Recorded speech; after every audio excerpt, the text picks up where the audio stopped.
Hey guys, welcome back, and today's the episode we will go step by step and make that final sourdough loaf. I just want to take a second to thank you guys all for the love and support that you've guys been sending my way after that first video. That first video was more of just the get familiar with the ingredients you'll be using to make a good sourdough loaf. So thank you so much. I am overwhelmed with the amount of love and support on that first video. But this is the video that we all been waiting for.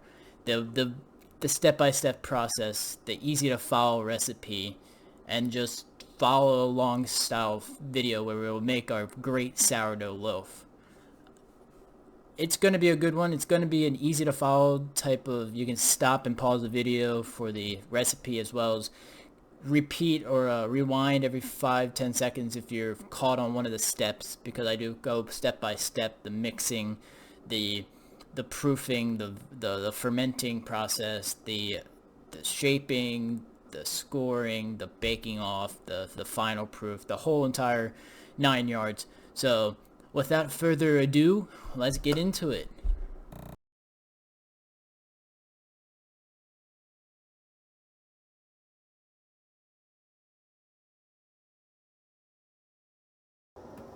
Alright guys, first thing we want to do is kind of just measure out each thing very according to the recipe. So we'll have some water here. It's going to be around 86 degrees if you look very, I usually like to use 86, and we're going to measure out 175 grams.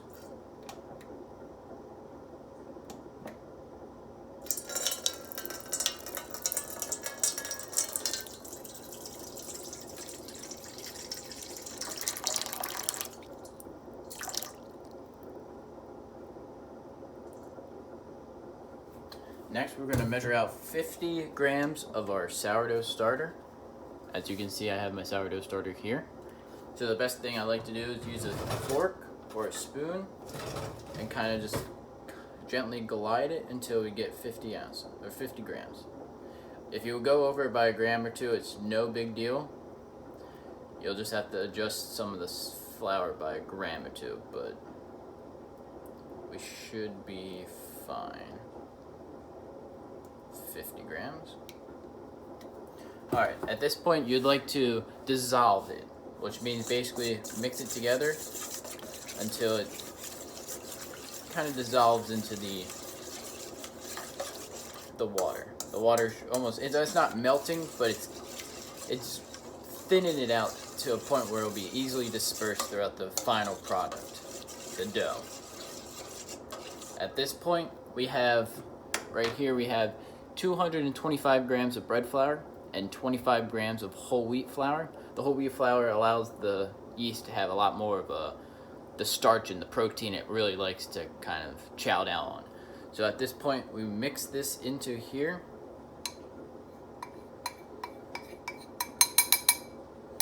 And we mix this till it's a nice one shaggy type style dough. Alright.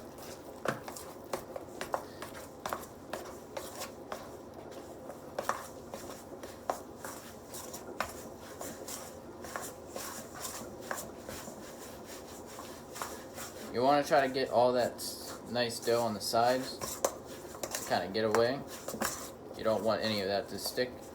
At this point, if you have a bench scraper, best thing I would say to do is get that bench scraper out. It's a nice plastic bench scraper here, and kind of just scrape down all sides. Put this out of the way for now, and kind of just scrape down all the sides. This allows the dough to be as full with every last gram of flour and water mixed and sourdough mixture that we had. Alright. At this point you're asking, we forgot the salt. This is called the autolyse process. You have your dough here without the salt. Salt likes to kind of strengthen the gluten, but it also likes to allow that gluten not to develop as easily. So the autolyse process allows that flour to soak up as much of that water as we can get. So at this point you just want to wrap it loosely, not very tight, with some plastic wrap, that's it, and let it go for 30 to 35 minutes for this autolyse process. So at this point, we have 5 grams of salt, and we're going to have 13 grams of water to go with it after the 30 minutes. So we'll be back in 30. Alright guys, we're back after 30 minutes. After that autolyse process, you can kind of feel it, and it's kind of a little sticky. At this point, you want to take your 5 grams of salt and kind of just sprinkle it right over top. You don't want to put it all in one area. Alright. And then we have 13 additional grams of 86-degree water or so. 13 is such a little bit, and just right on top of where the salt was. And then, if I can find my gloves,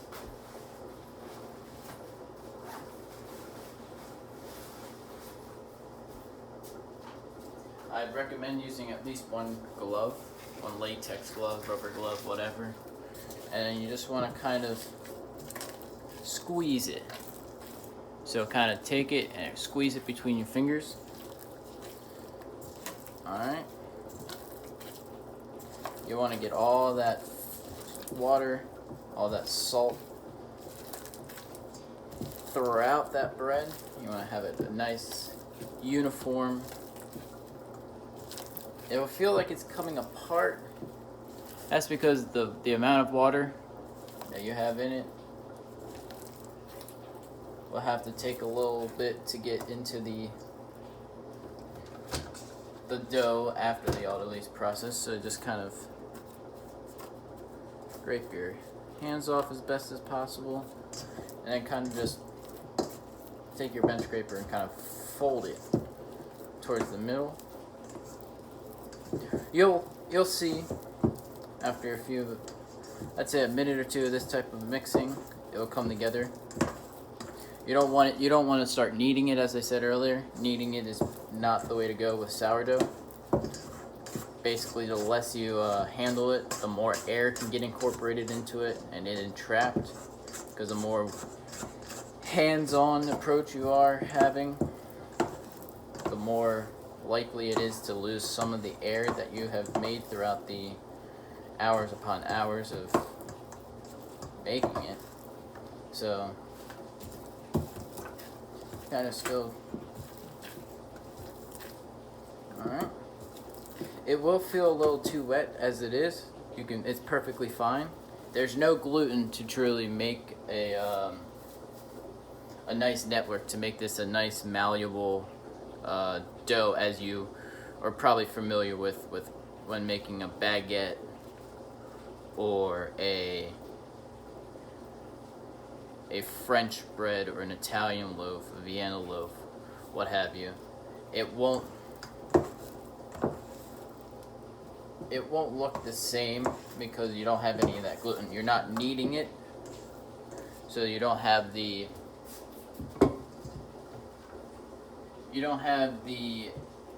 that structure. However, this is getting a few, so I like to just take a sprinkle right on top of some flour. Just a sprinkle, like not even a lot, not a lot, probably 2 grams or so.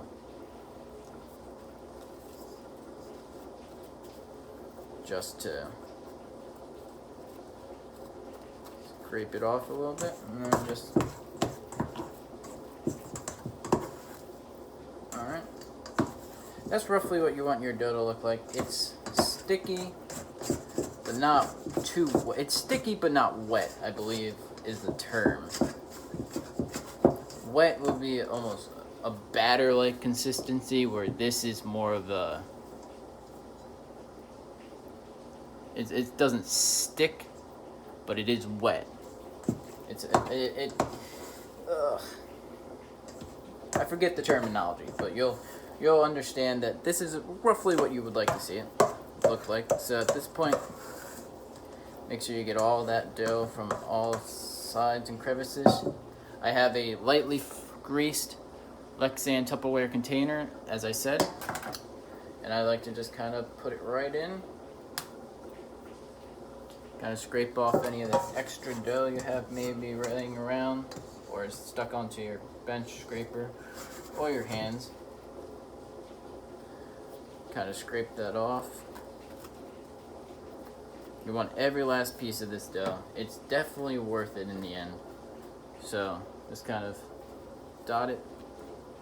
Alright, I like to just flip it once to kind of get it all thoroughly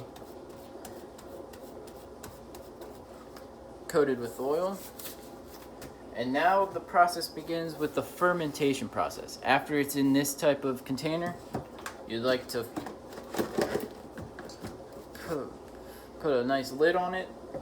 And then what I personally like to do is, if it's a nice day out, I like to put it on my back porch for roughly an hour or two.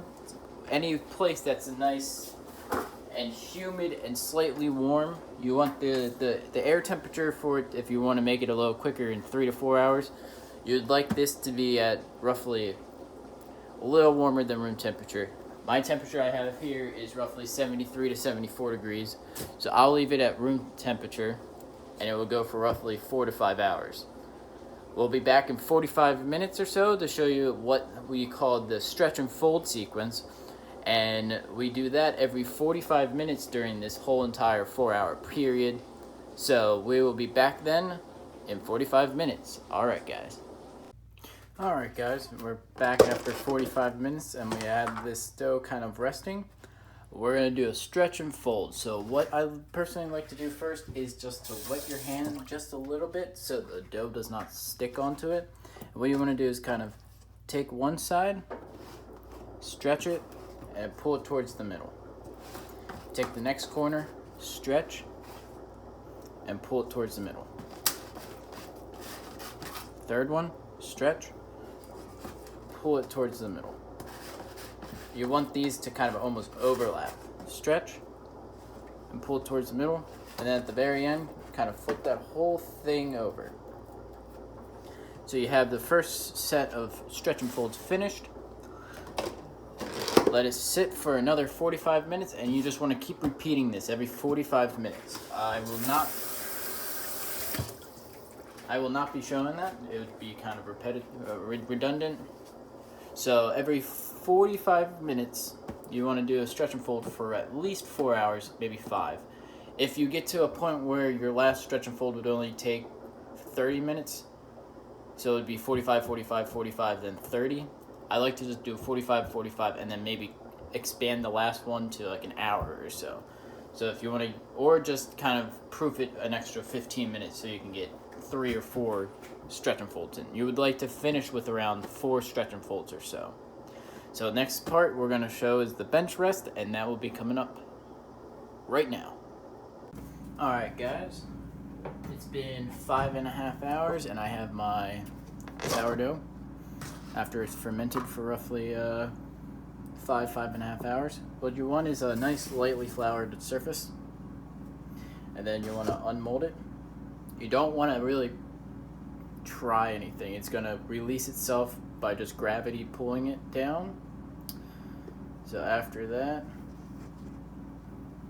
it will be slightly sticky, so just watch out for that. Alright. You want to flour it lightly. Just make sure it's not going to stick anywhere. Flour it everywhere.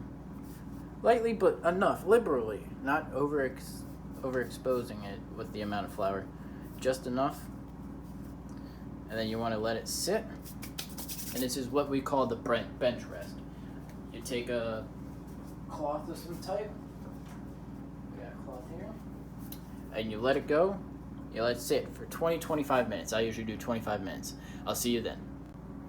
Alright guys, so after a 25-minute bench rest, I divided them roughly into kind of, hopefully the same amount, equal amount.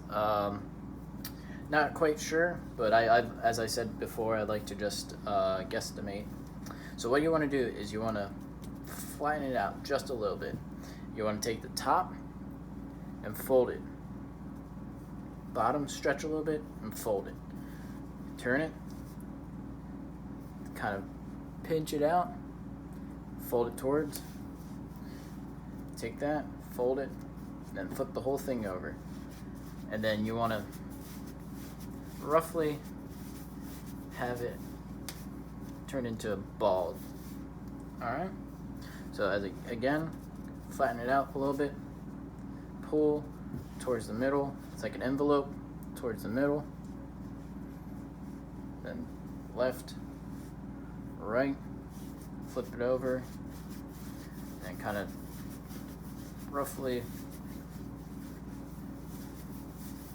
into a ball form. Alright, left, down, fold, fold, fold, and around. And for a loaf, I kind of just pinch it. So I pinch it and then kind of elongate it slightly. Then I'll show you two ways of doing it. I have myself a couche with a banneton. It's a nice type of cotton fiber baking cloth, I guess you could say. So I have it pretty liberally floured. You don't want it too floured, but you don't want it under floured because it will stick. I'll put this right over here. Alright. So you have it floured. And then you want to put it seam up. Alright. So just kind of flour it lightly in your hand. Seam up. See how seam up? Next one, and then a little flour. Next one, seam up. And then this last one, seam up. Alright? And then at this point you can, I like to just use the cloth and fold it over. But I'll actually show you quickly how to do one that is with a washcloth or any type of cloth you may have. Alright. We have a cloth here. What you can do is you can take any type of rolling pin or anything, if I can find my rolling pin.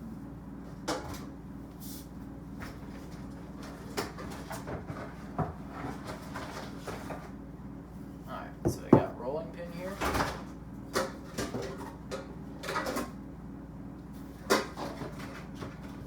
I actually have two rolling pins, so if you don't, you just want to kind of try to find two things that can stay in place.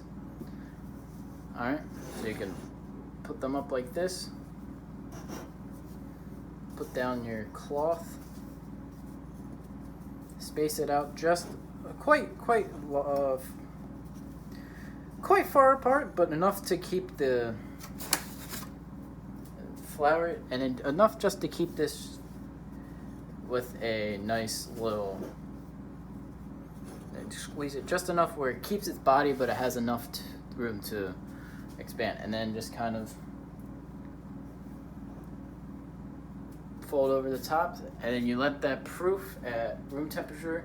You can go anywhere from 2 to 4 hours.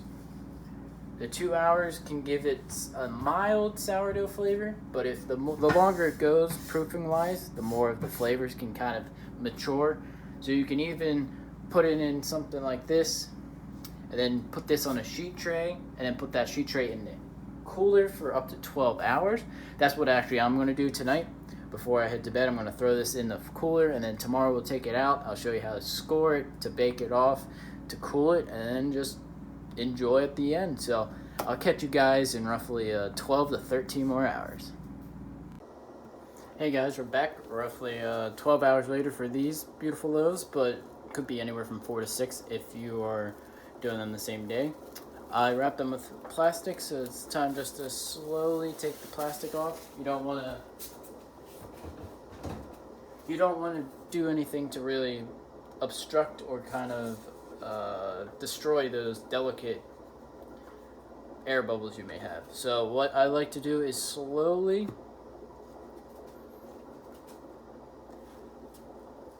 unmold them.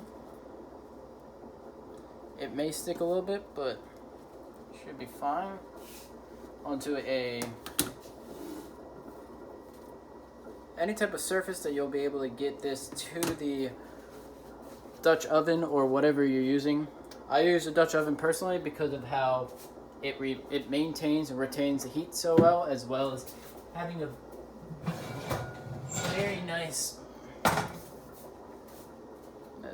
very nice enclosure to keep the steam in. So here we go. So you want to heat your oven till around 325, 350. This has been heating up in there for a while. Okay. One simple stroke for the scoring process is the easiest one is just right down the middle. Alright? So right down the middle. And then at this point, just throw it right into that pan. And then take some steam. You want to make some steam and you want to capture it. So I use a spray bottle. So I spray it. You can see the steam coming out. And then you want to close it quickly so you can maintain as much of that steam as possible. Alright? And then you want to throw it into your oven. As I said, preheated at 425. At this point, you want to let this go with the steam and the lid on for around 20 minutes. And then at that point, you want to take that lid off and then bake it for another 20-25 minutes or until it's nice and golden brown. Alright guys, this is the time we all have been waiting for. Here's our final end loaf. So you can see it's a little dark on the bottom, but that's just due to how much heat you get on it. It's perfectly fine. Perfectly my favorite part. But you can see how that tiny little score mark we made allowed it to kind of expand a lot and rise up a certain amount. It's not as much because I did it overnight. It kind of lost some of its body. But I'm going to cut it open for you to show you the inside. As soon as it comes out of after the second batch of around 25 to 30 minutes, when it comes out, make sure to put it on a wired rack to allow it to set and cool for roughly half an hour. This has been going for roughly, I'd say, 45 minutes or so now. So I'll show you the insides. Use a serrated knife, of course, and don't put too much pressure. Kind of let the knife do the work, so it kind of just almost solid. And then once you get down to the end, alright, look at that. Look at that beauty. Look at all these beautiful, delicate air holes, as you can see. Or is what happens during the first proofing process, as well as that longer proofing process after we divided the dough up. So we allowed that, and allowing it to be during the scoring process allows the crust to expand and all these tiny air bubbles to expand. And with the steam, it allows the crust to stay soft so it can expand without having a dense, hard crust to kind of keep it compressed. So that's how you have this nice little rim of crust at the very top as well as the bottom. And if you smell it, it will smell very, very good. Very, not acidic, but very a mature flavor aroma. And that's what you would love to see, and this is what I love to see. It's perfect.